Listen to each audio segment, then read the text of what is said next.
Teremos agora a fala da nossa Presidenta da República, Dilma Rousseff.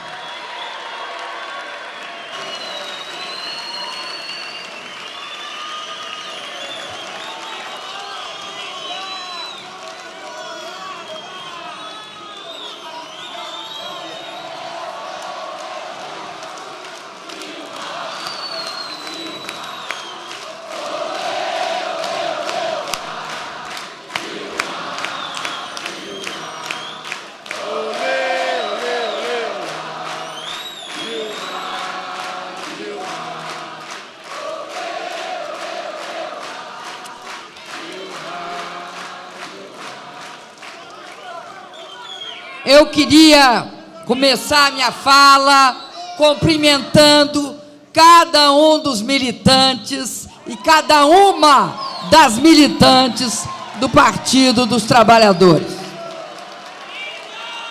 Cumprimentar toda a militância petista. Agora, linda, eu aceito, eu não sou que nem o Lula, não. Eu acredito também.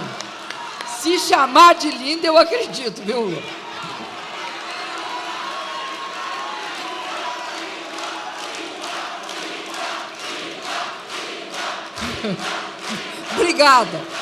Obrigada. Queria dirigir um cumprimento especial ao nosso eterno líder e presidente, nosso querido Lula. Um outro cumprimento a esse líder uruguaio da América Latina, presidente da República Oriental do Uruguai, mas também um grande lutador da transformação e das lutas libertárias da América Latina, meu querido companheiro Pepe Mujica. Cumprimentar o nosso presidente Rui Falcão, que está ali sempre, no dia a dia, apoiando tanto o presidente da República como o mais simples militante. Agradeço ao Rui Falcão e, por intermédio dele, eu cumprimento todos os dirigentes do Partido dos Trabalhadores que estão aqui hoje.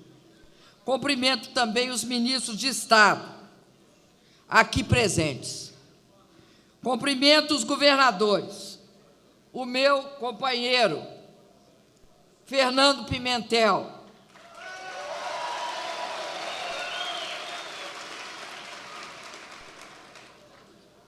aqui da nossa querida Minas Gerais. Cumprimento o Rui Costa, companheiro da Bahia, que sucede um grande baiano, Jacques Wagner. Cumprimento o Wellington Dias, governador do Piauí, o nosso fantástico índio. Cumprimento o senador Humberto Costa, nosso líder do PT no Senado Federal. E cumprimento esse deputado guerreiro, Cibá Machado, líder do PT na Câmara dos Deputados. Cumprimento também o líder do governo na Câmara Federal, nosso querido Guimarães. Cumprimento os senadores, as senadoras, os prefeitos, os vereadores do Partido dos Trabalhadores. Dirijo um cumprimento todo especial ao Renato Rabelo, presidente do PCdoB, mas um companheiro firme e que sempre nos apoiou ao longo da nossa história de lutas. Cumprimento o presidente da Fundação Perseu Abramo, nosso Márcio Postman. A Cida de Jesus, presidente do PT de Minas Gerais.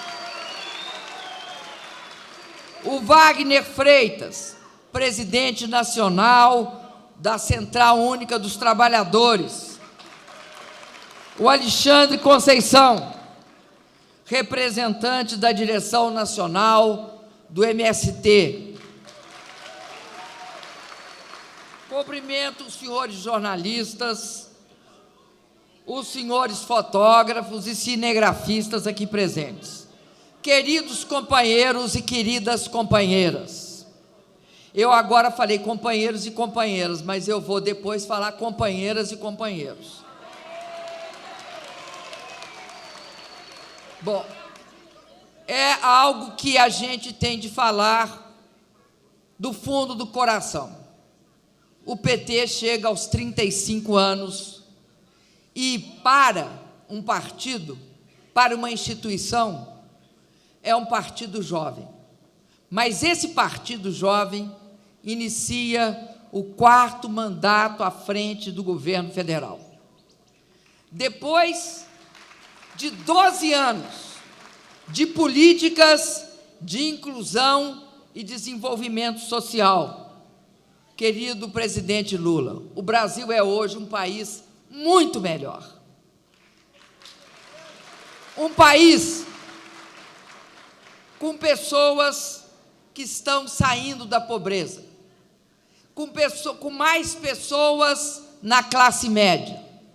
Um país que tem milhões de novos estudantes do ensino fundamental à universidade, com milhões de crianças nas creches, um país com milhões de novas e pequenas empresas, com empreendedores individuais que se formalizaram e hoje têm direito à aposentadoria. Um país com milhões de novos trabalhadores no mercado formal, com carteira assinada. Um país com mais crédito. Um país que, tanto para as empresas como para os consumidores, ampliou de forma extraordinária o crédito em nosso país. Por isso, a nossa é uma responsabilidade imensa.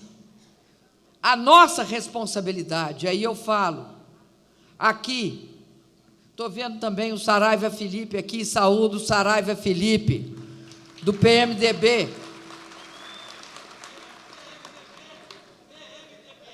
Eu falei PMDB, companheiro. Mas a nossa é uma grande responsabilidade, porque as brasileiras e os brasileiros esperam que honremos a continuidade do que fizemos, que honremos, mas também esperam que nós aprofundemos as transformações do Brasil, que nós ampliemos a democracia, e mais, nós não vamos ficar eternamente como uma nação emergente. Os brasileiros esperam que nós trilhemos o caminho para uma nação desenvolvida, mas uma nação desenvolvida com mais oportunidades para todos os brasileiros. Não uma nação desenvolvida que se desenvolve e aumenta a desigualdade, mas uma nação desenvolvida em que o direito dos brasileiros e das brasileiras seja respeitado. A história do PT é um roteiro. A gente pode acompanhar como se fosse um filme. Um roteiro de identificação com o povo brasileiro.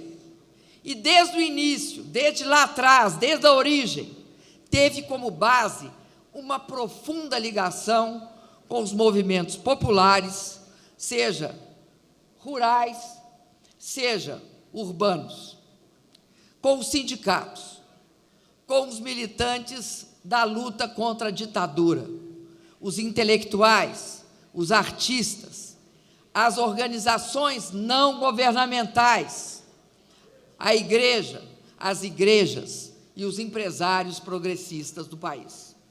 É uma história especial. Por que ela é especial? Porque ela foi construída e fortalecida pela participação direta, a participação presente nas lutas principais que o povo brasileiro desenvolveu durante toda a história do PT. E no exercício de governos democráticos, municipais, estaduais. E a gente tem de reiterar pelo fato que em 35 anos, aliás, em 37 anos deles, em torno de 12, quase a metade, nós exercemos a direção do país, o governo brasileiro. Não é um partido qualquer que tem essa trajetória. Na vida democrática do Brasil, é uma situação extremamente especial. E a nossa história, mais uma vez, teve continuidade e foi testada nessa última campanha. Nós pedimos o voto dos brasileiros, dizendo aos brasileiros que nós íamos conduzir o país a uma nova etapa do processo de desenvolvimento iniciado em 2003 com o presidente Lula. Nós defendemos a nossa proposta e dissemos que era uma proposta baseada em políticas sociais, geradoras de oportunidades, e uma política econômica consistente com essas políticas sociais. E demos uma prova dessa trajetória de 12 anos, que foi o fato de que nós, ao tirarmos os restantes 22 milhões nessa última etapa do governo, que vinha desde a época do presidente Lula, retirando mais de 36 milhões da pobreza, nós demos uma prova, talvez a prova mais importante neste século. Nós erradicamos e superamos a miséria extrema no nosso país.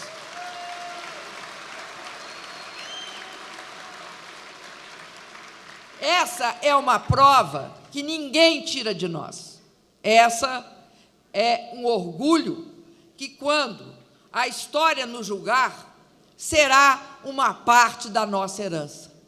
Mas nossa herança tem várias partes. Eu deixei claro durante a campanha, e todos aqueles militantes, tanto do nosso partido como dos partidos aliados, evidenciaram que nós teríamos um compromisso. O nosso mandato teria uma característica. O objetivo principal seria a preparação do Brasil para uma nova etapa de desenvolvimento. Etapa do desenvolvimento que era nossa trajetória para uma nova era, a era do conhecimento, com prioridade absoluta para investimentos em educação, geradores de mais e melhores oportunidades para as brasileiras e os brasileiros, e da necessária elevação da competitividade da nossa economia, base para um desenvolvimento duradouro. Por quê? Porque aqueles que saíram da miséria e se elevam da pobreza têm na educação uma forma fundamental de preservar suas conquistas e avançar. Então, significa um caminho que do passado aponta para o futuro. E, ao mesmo tempo, construir no Brasil, transformar o Brasil numa pátria educadora, significa também abrir essa trajetória de futuro, que é, sem sombra de dúvida, fazer com que o Brasil deixe de ser a nação emergente para se transformar na nação desenvolvida aqui nesse canto do mundo. Foi nisso que a maioria dos brasileiros votou. Esse é o nosso compromisso, é o meu compromisso com o Brasil nos próximos 4 anos. E eu vou tomar todas as medidas para manter íntegra essa estratégia de construir um país cada vez mais desenvolvido e cada vez menos desigual. É esse, de forma muito simples, o nosso objetivo. Tudo o que estamos fazendo tem um objetivo: manter e fortalecer o desenvolvimento, o modelo de desenvolvimento que mostrou ser possível conciliar crescimento econômico, distribuição de renda e inclusão social. Mas nós sabemos também que a população brasileira votou também por mudanças, no sentido de mudanças para acelerar esse processo. Porque quando você conquista algo, este algo se incorpora ao que você tem direito. Então, as conquistas estão sempre à frente. Por isso que nós sempre dissemos: a superação da miséria era apenas um começo, um início. E por isso, e por essa certeza, a população brasileira votou em nós. E nós temos o compromisso de fazer essas mudanças. Esse compromisso de fazer essas mudanças é o que nos dá a legitimidade do voto popular, que nos deu essa legitimidade. Juntos, porque é sempre juntos. Há pouco, o presidente Lula disse que tem certo tipo de tarefa que não pode ser de um presidente apenas, de um presidente de partido, de um grupo de lideranças. Tem certo tipo de desafios que só podem ser feitos pela força de um povo unido com lideranças. Por isso, é só juntos que nós temos condições de fazer um governo com continuidade e, ao mesmo tempo, um governo de mudanças. As mudanças vão dar mais consistência e mais velocidade ao nosso processo, porque a gente tem um acúmulo. Nós chegamos até aqui transformando o Brasil e acumulando uma nova forma e um novo patamar para que a gente dê um salto em direção a um país muito mais, repito, com muito mais desenvolvimento e com muito mais oportunidades para todos os nossos queridos integrantes do povo brasileiro. Aí eu quero explicar uma coisa aqui.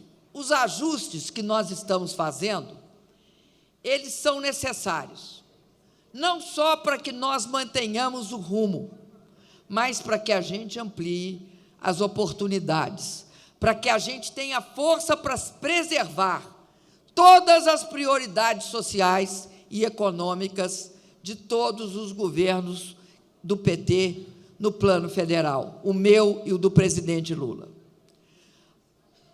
As mudanças que o país espera nos próximos anos, nos próximos 4 anos, dependem muito da estabilidade, da credibilidade da nossa economia. Nós precisamos garantir a solidez de toda a nossa economia, garantir o controle da inflação, o controle das contas públicas e, enfim, garantindo a geração de emprego e renda, que é o objetivo fundamental que nós temos. Ninguém vai fazer essas alterações por elas. Para nós, tem um objetivo por baixo de qualquer medida. Nós queremos uma garantia de sustentabilidade, do aumento do emprego e do aumento e melhoria de renda. Hoje, a economia brasileira vem sofrendo os efeitos de 2 choques. Um externo, que todo mundo sabe, é uma redução expressiva nas taxas de crescimento de vários países do mundo. A China, por exemplo, está apresentando as menores taxas de crescimento dos últimos 25 anos. O Japão e a Europa estão mais ou menos em processo de estagnação. E os Estados Unidos não retomaram, apesar de melhorarem, não retomaram todo o seu crescimento de pré-crise. No plano interno, o Brasil sofreu uma das piores secas dos últimos anos, e isso provocou um choque no preço dos alimentos, que está em processo de superação, e também um terrível regime de chuvas, que quem não se preparou, e muitos não se prepararam para ele, o que vai ocorrer é o problema que nós conhecemos da seca. Da seca, agora, surpreendentemente, não no Nordeste, mas no Sudeste.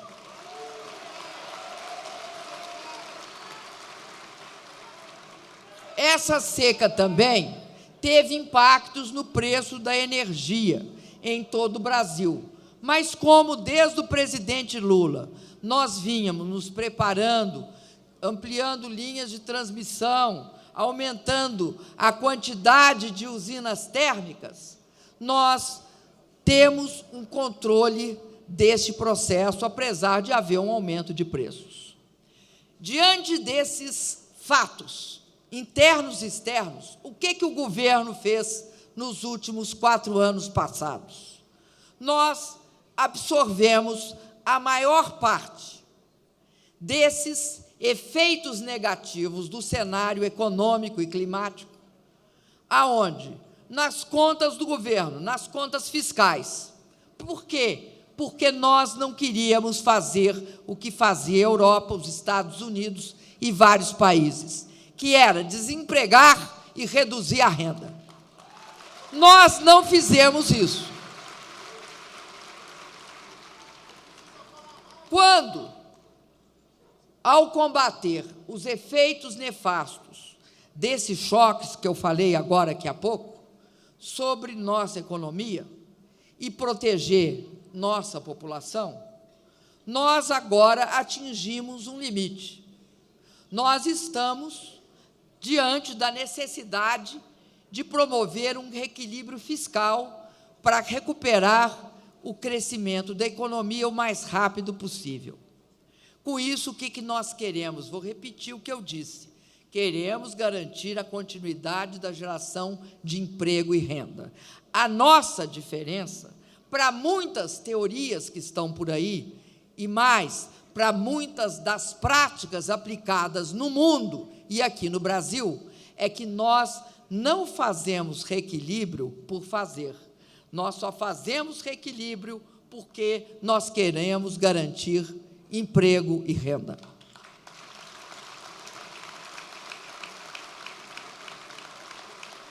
Além disso, algumas medidas que nós tomamos têm caráter corretivo. São medidas estruturais, porque nós temos um hábito. Nós ajustamos as nossas políticas, nós melhoramos elas, nós vemos aonde tem deficiências, aonde a gente pode melhorar. Nós fizemos isso com o Bolsa Família, por isso que o Bolsa Família é um sucesso. Tanto tem gente do Bolsa Família saindo, porque melhorou o patamar de renda, como tem gente do Bolsa Família entrando, porque está precisando mais em algumas regiões do país.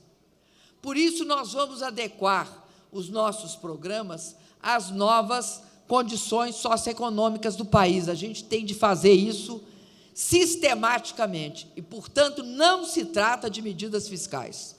Trata-se de medidas de aperfeiçoamento de políticas sociais para aumentar a eficácia, a eficiência e a justiça dessas políticas.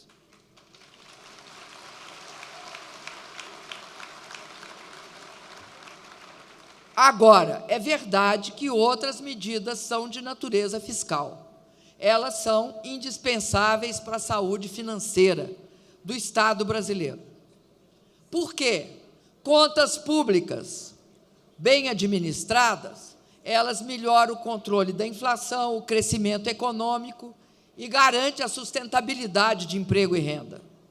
Nós vamos, no entanto, promover o reequilíbrio fiscal de forma gradual, em um esforço que a economia pode suportar sem comprometer a recuperação do crescimento e do emprego. Pelo contrário, é pré-condição para essa recuperação e sustentabilidade. Nós temos das menores taxas de crescimento, de desemprego da nossa história hoje. E queremos que isso dure, perdure, que isso seja algo que caracterize a economia brasileira.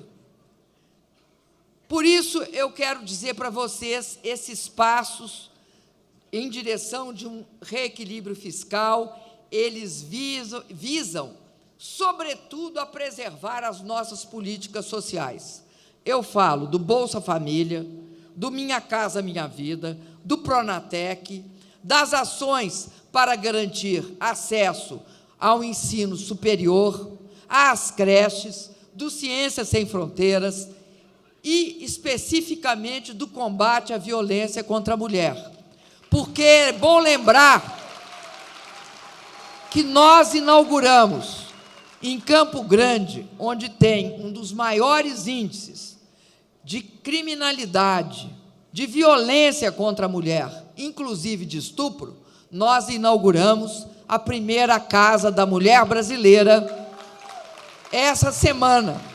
Falei nisso fundamentalmente, porque isso é um avanço cultural, é um avanço baseado na nossa crença de que nós não teremos uma democracia se homens e mulheres não tiverem os mesmos direitos e se a questão da violência contra a mulher não for considerada uma política de Estado.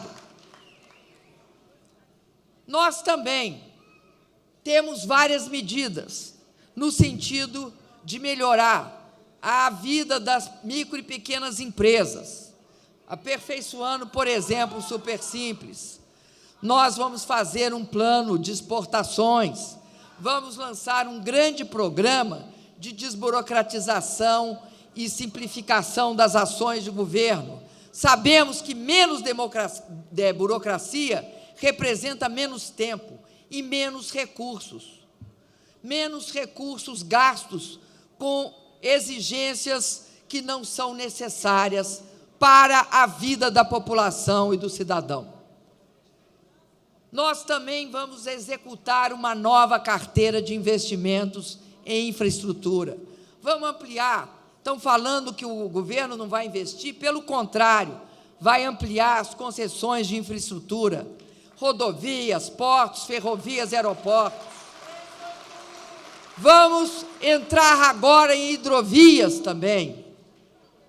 E eu quero, mais uma vez, declarar que agora, nos próximos dias, nós vamos lançar a terceira etapa, porque no presidente Lula nós fizemos a primeira, depois fizemos a segunda no meu governo e agora vamos fazer a terceira no Minha Casa Minha Vida, com 3 milhões de moradias.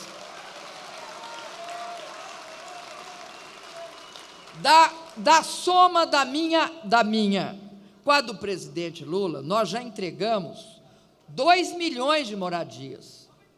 E estamos agora para entregar, entre este ano e o início do próximo, 1.750.000 moradias que já estão em construção.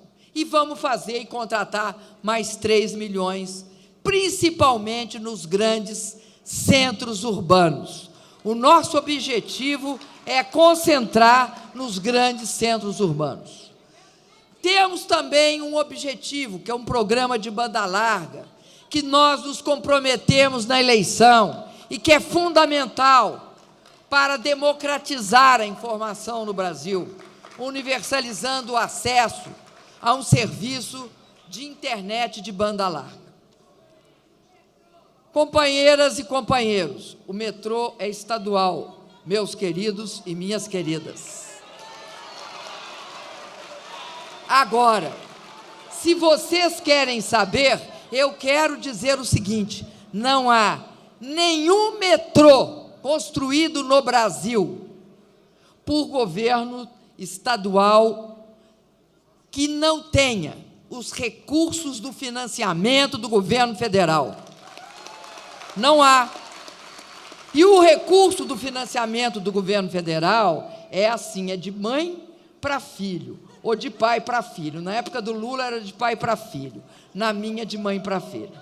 Ou seja, é juros baixos, prazo longo e, portanto, é isso que viabiliza a construção do metrô. Eu falei em metrô porque uma companheira aí falou, e o metrô? Companheiras e companheiros, nós estamos inteiramente confiantes na força do nosso povo. Nós confiamos, temos certeza dos fundamentos, da base econômica do país, dos fundamentos sociais do país que melhoraram e da base cultural e moral do nosso país. Por isso, eu quero falar uma coisa aqui para vocês. Nós devemos enfrentar, como eu pedi para vocês para a gente fazer na eleição, nós devemos enfrentar o desconhecimento, a desinformação, sempre e permanentemente, sem tréguas.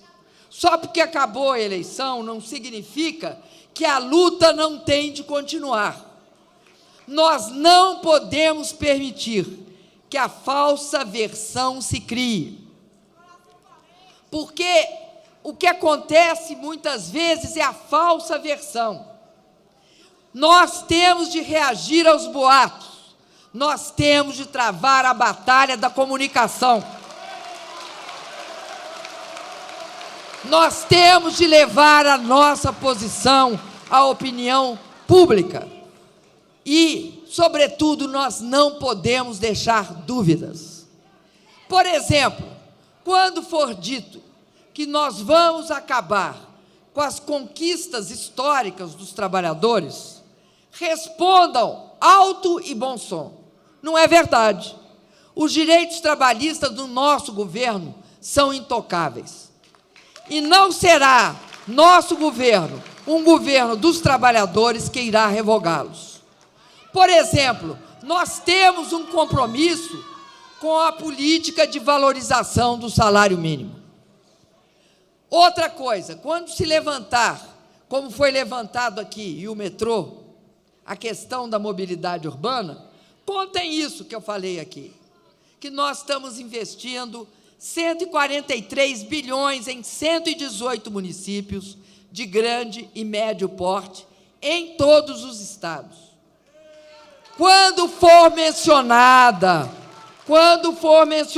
a crise da água, lembrem-se que desde o início da maior estiagem das últimas décadas, nos últimos 3 anos, o governo federal apoiou e está apoiando de todas as formas, inclusive com investimentos elevados, as demandas dos governos estaduais, que são responsáveis constitucionais pelo abastecimento de água, tanto no Sudeste como no Nordeste. Aliás, no Nordeste nós enfrentamos os 3 piores anos de seca. Ninguém viu um assalto a supermercado, porque tem políticas sociais de sustentação da seca. Não da sustentação da seca, mas de convívio com a seca. Nós temos. Isso vale para o Bolsa Família, para o Seguros Garantia Safra e até para a Bolsa Estiagem. Nós estamos investindo para que o Nordeste tenha 1.000 quilômetros de rios que se tornem perenes. É para isso que nós estamos investindo. Agora, eu quero aqui reconhecer que os governos do Nordeste foram capazes de fazer a programação da sua garantia contra a seca e garantir a segurança na região, açudes, a transposição do São Francisco, todas as obras em cada uma das grandes regiões e dos estados, e até 1 milhão de cisternas que, entre o presidente Lula e o meu governo, nós fizemos no Nordeste. 1 milhão de cisternas. Agora, no Sudeste, nós autorizamos, a partir de solicitação dos governadores, né, e aqui o Pimentel é uma das testemunhas e beneficiados, nós estamos garantindo todo o possível para a oferta d'água. Agora, a administração é dos governos estaduais. Ao mesmo tempo, nós estamos tomando todas as providências para garantir o suprimento de energia elétrica. Por isso eu peço a vocês, vamos falar mais, comunicar sobre nossos desafios, iniciativas e acertos. O povo votou em nós porque acredita que somos os mais indicados para fazer o que for preciso para o Brasil avançar. O povo votou em nós porque acredita em nossa capacidade, em nossa honestidade de propósito.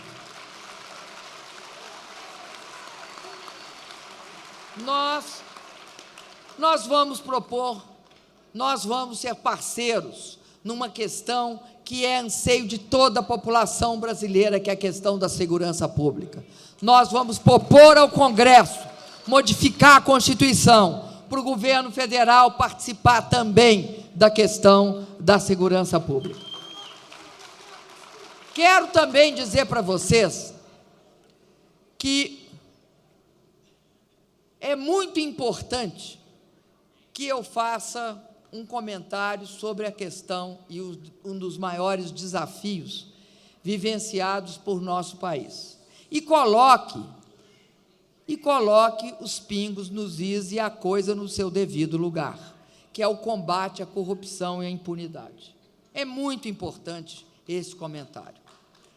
Nesse segundo mandato, eu vou manter, sem transigir um só momento, o nosso compromisso com a lisura, no uso do dinheiro público, com o combate aos maus-feitos, com a atuação livre dos órgãos de controle interno, com a autonomia dado desde o governo do presidente Lula à Polícia Federal e com respeito à independência do Ministério Público, porque nós não tratamos procurador como engavetador-geral da República. Eu quero dizer a vocês aqui que o meu compromisso é chegar no final deste mandato, podendo dizer o mesmo que dissemos sempre. Nunca antes na história do nosso país, governos combateram com tamanha firmeza, obstinação, a corrupção e a impunidade como nós. Nunca antes na história desse país. Lá de trás, de 2003 até hoje, fomos nós que construímos a principal legislação que garante ao país, hoje, ser capaz de combater a corrupção. Não caiu do céu, não caiu do céu. E eu gostaria aqui de aproveitar a oportunidade mais uma vez e falar sobre a Petrobras.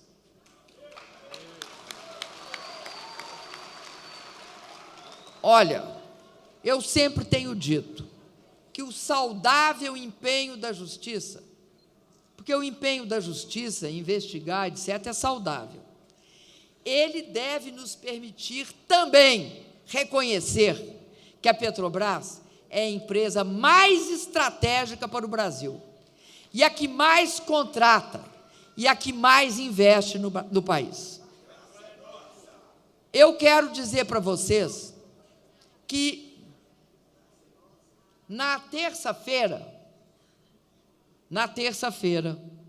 a Petrobras ganhou o maior prêmio na área de petróleo de uma organização internacional chamada OTC, que é o maior prêmio na área de petróleo. Equivale, por exemplo, a uma espécie de Oscar do petróleo. O que a Petrobras ganhou? Ela ganhou esse prêmio por um motivo, porque essa é uma conquista histórica. A Petrobras desenvolveu toda uma tecnologia para extrair petróleo do pré-sal. Ela ganhou por conta do pré-sal. E a Petrobras só pôde ganhar esse prêmio por conta do pré-sal porque, num determinado momento, lá no passado, o governo decidiu investir na produção de petróleo, garantir recursos para a produção de petróleo. Se 30 bilhões era o investimento de um ano, passou a ser 30 bilhões por mês. Aí ela ganhou esse prêmio, e é um prêmio que se constitui no maior prêmio desta área. A última vez que ela tinha ganho algo similar foi em 2001. E por que isso? Porque ela alcançou, em média, vocês lembram que diziam que ela nunca ia produzir petróleo do pré-sal? Pois é, ela alcançou a produção de 600 mil barris dia. Eu estou dizendo isso porque nós temos de ter orgulho da Petrobras. Nós não podemos aceitar que alguns tentem colocar a Petrobras como sendo uma vergonha para o Brasil. Eu tenho certeza que nós temos que saber apurar e saber punir, porque é fundamental que a gente não deixe se repetir nenhuma irregularidade dentro da Petrobras. Mas nós temos de fazer isso sem diminuir a importância da Petrobras para o presente e para o futuro do país. Apurar com rigor tudo de errado que foi feito. E, principalmente, como eu disse, criar mecanismos que evitem que quaisquer fatos de irregularidades possam voltar a ocorrer. Nós vamos continuar apostando no modelo de partilha para o pré-sal. O modelo de partilha do pré-sal, ele garante que a maior parte da riqueza do pré-sal se volte para o povo brasileiro em saúde e educação. Nós vamos continuar apostando na política de conteúdo local. Nós vamos continuar apostando na política de conteúdo local porque ela é fundamental para o desenvolvimento de uma indústria de petróleo no Brasil e para que a gente não pague a maldição de do petróleo que recai sobre alguns países. Nós vamos continuar acreditando na mais brasileira das nossas empresas, porque ela só poderá continuar servindo bem ao país se for cada vez mais brasileira. Nós temos que fechar as portas para a corrupção, mas não temos de fechar as portas para o crescimento, o progresso e o emprego. E os pescadores em águas turvas não vão acabar nem com o modelo de partilha, nem com a política de conteúdo local. Companheiras e companheiros, eu tenho consciência, certeza que as brasileiras e os brasileiros esperam de nós um comportamento íntegro. Nós vamos honrar cada cidadã e cada cidadão com uma gestão exemplar, que executa com celeridade e eficiência as políticas que vão manter o Brasil na trilha do desenvolvimento. Por isso, há também uma grande expectativa da sociedade brasileira com a reforma política. Companheiras e companheiros, a questão da reforma política é central. Nós devemos colocá-la como prioridade, já agora, nesse primeiro semestre. E devemos colocar o debate desse tema com a sociedade.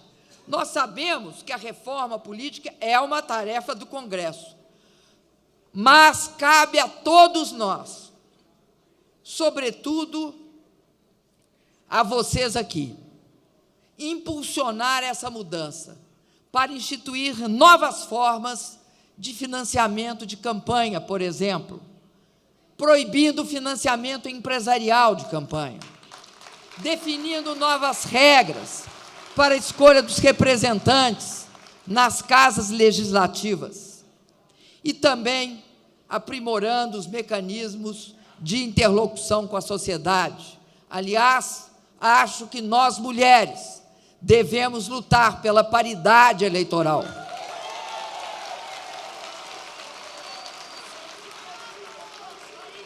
Companheiras e companheiros, eu sei na pele que o caminho que nós trilhamos para chegar até aqui não foi um caminho fácil. Eu sei, e cada um aqui, cada uma, tem uma história de lutas, de experiências, de derrotas sentidas. Eu aprendi, eu tive muita derrota na minha vida, eu e o Pimentel. Tivemos muita derrota. Agora, a derrota, ela tem de ser olhada como uma aprendizagem, porque só a gente aprendendo com a derrota é que nós temos grandes vitórias. E eu tive grandes vitórias nesse país.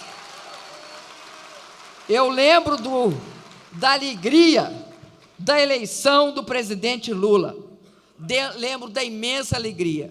Lembro também do povo pulando o lago ali na frente do Congresso, de tanta alegria. Nós tivemos, sim, muita alegria. Tive recentemente uma grande alegria de ganhar uma eleição extremamente disputada, com a força de vocês. Agora, nós temos uma característica. Como diz o Mujica, nós outros temos uma característica. Diante da crise, nós sempre tivemos a força para reagir. Por exemplo, diante da crise internacional, eles desempregavam, a gente ampliava emprego. Nós somos capazes de reagir. Se a gente olhar para o futuro, nós vamos ver que nós temos uma força imensa. Que é a força? Qual é a nossa força imensa? É a nossa capacidade de sermos firmes, corajosos, de sermos eficazes diante do desafio e da dificuldade. Nós temos essa coragem política que faz com que a gente não desanime diante dos desafios.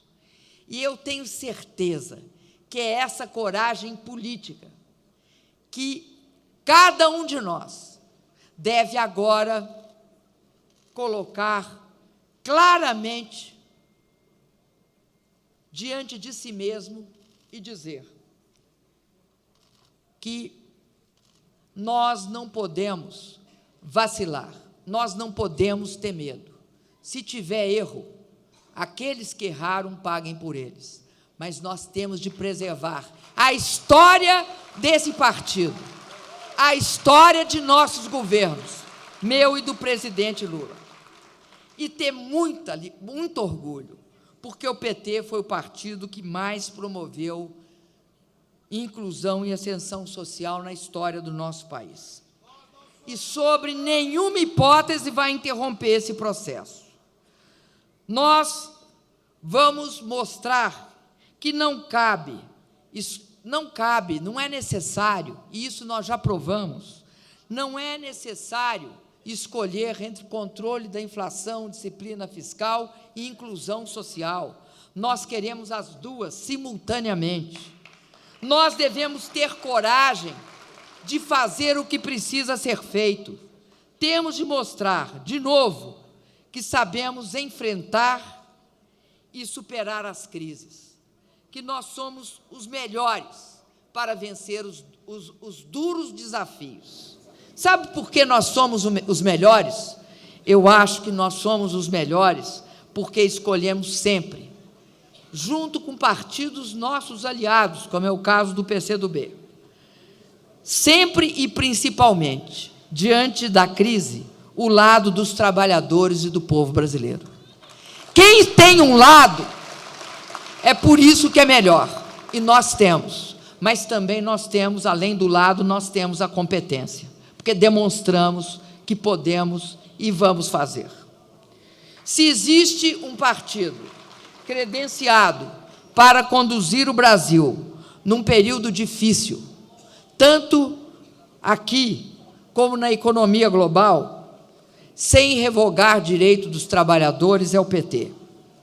Eu convido a nossa aguerrida e extraordinária militância a buscar sempre o novo que sempre está nas ruas, está nos movimentos sociais, o novo que está nas universidades, o novo que é, sobretudo, a nossa crença nos direitos humanos, na defesa da diversidade de gênero, dos direitos das opções diferenciadas, do combate à violência contra a mulher, contra a juventude negra. Agora, eu sempre queria dizer para vocês uma coisa. E os índios, sem dúvida os índios. Está ali um.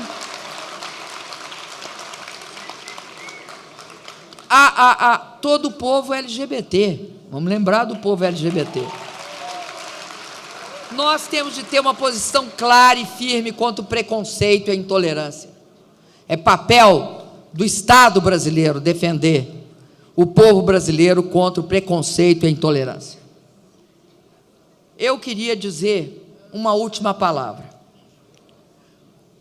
Os que são inconformados com o resultado das urnas só têm medo de uma coisa: da mobilização da sociedade em defesa das instituições e em repúdio a qualquer tentativa de golpe contra a manifesta vontade popular. Porque esses têm medo da democracia. Nós temos força. Nós temos força porque estamos juntos para enfrentar e vencer a ação dos que buscam o retrocesso, dos que buscam voltar atrás. Nós temos força para resistir ao oportunismo e ao golpismo, inclusive quando ele se manifesta de forma dissimulada. Nós estamos juntos para vencer de novo e a cada dia aqueles que não se conformam com o fato de que os maiores avanços sociais desse país foram alcançados nos nossos governos. Nós todos aqui estamos juntos para vencer aqueles que tentam forjar catástrofes e flertam com a aventura. Estamos juntos para ampliar a democracia e estimular a participação da sociedade nas decisões. Nós estamos juntos.